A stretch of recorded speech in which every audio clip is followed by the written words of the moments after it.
बोला बोला जोता वाली मैया की। Akarshan Films present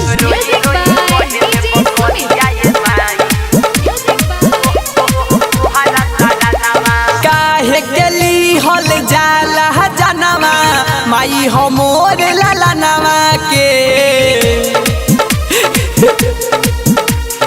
काहे गली हल जाला जनवा माई हमोर ललनवा के रोई रोई कहेल बकरिया ये माई आई तोहरा सारा नवा हो रोई रोई कहेल बकरिया ये माई आई तोहरा सारा नवा हो काहे के ली हल जहला जनवा माई हमोर लाला नवा के रोई रोई कहेल बकरिया ये माई आई तोहरा सारा नवा हो रोई रोई कहेल बकरिया ये माई आई तोहरा सारा नवा हो डीजे सुमित तोहरा सारा नवा presented by गोलू संजीव।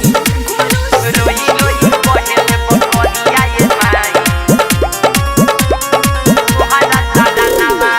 सब कर जिए के हक होला माई तब काहे भइल बाटे लोगवा कसाई हे माई सब कर जिए के हक होला माई तब काहे भइल बाटे लोगवा कसाई अपना खुशी के खातिर ली हल जाला दोसरा के जनवा हो अपना खुशी के खातिर ली हल जाला दोसरा के जनवा हो रोही रोई कहेल बकरिया ये माई आई तोहरा सारा नवा हो रोई रोई कहेल बकरिया ये माई आई तोहरा सारा नवा हो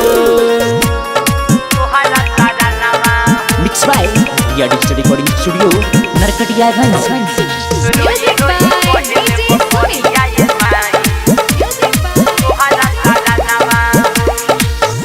अंकित राज कहे कैसन रीत बा माइए के सामने बेटा भइल चित बा हे माई